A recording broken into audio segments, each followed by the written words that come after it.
it's Melissa Thompson with Crye-Leike Realtors in your Key to Memphis. And today I just have 10 points actually that I received from a home inspector on things that he sees during every home inspection. So I just thought it'd be helpful to run through those real quick. So stay tuned, we'll be right back.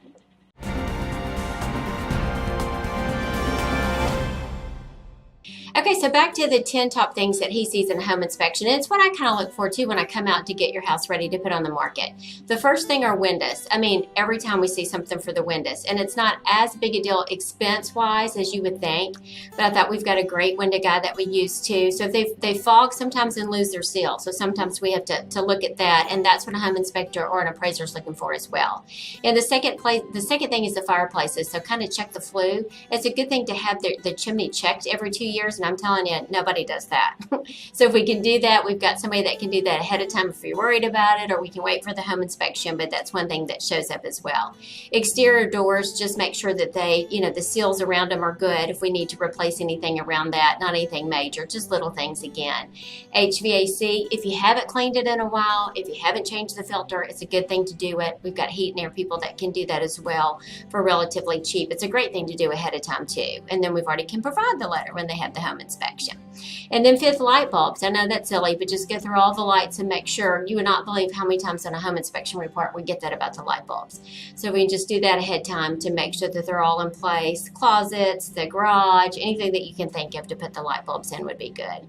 And then rotten wood. A lot of times just walk around the house, sometimes behind the gutters, the different eaves and stuff, you'll see some rotten wood. Appraisers, home inspectors are looking for that if we have to scrape them and paint them, so you can walk around and check that out yourself. And then 7, the roof. We have a roofer that can come out and inspect it to see if there's anything going on with that or any leaks. For $75, actually, he can give us a roofing letter. So if you wanted to do that ahead of time, we can line you up with him. And then 8, plumbing fixtures. Make sure there's no drips underneath the sink and the sinks, different things like that. The toilet, you can check those things as well. And then furniture in the way. Sometimes you'll have the electrical panel box that's in a closet or something, so just make sure the clothes are moved back and the home inspector can access that. If not, sometimes they actually have to come back, not just clothes, but the big piece of furniture, which is a problem. So just make sure they can access different things. And then 10, just know your home. I mean, there's some things that you may not. We always put stuff off until we get ready to list it. So if you know that you're getting ready to list it and some of these things are coming up, just walk around and take a good look at that and see what might be missing.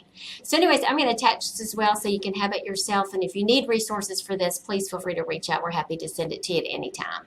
My number is 901-729-9526 and my email, melissa@yourkeytomemphis.com.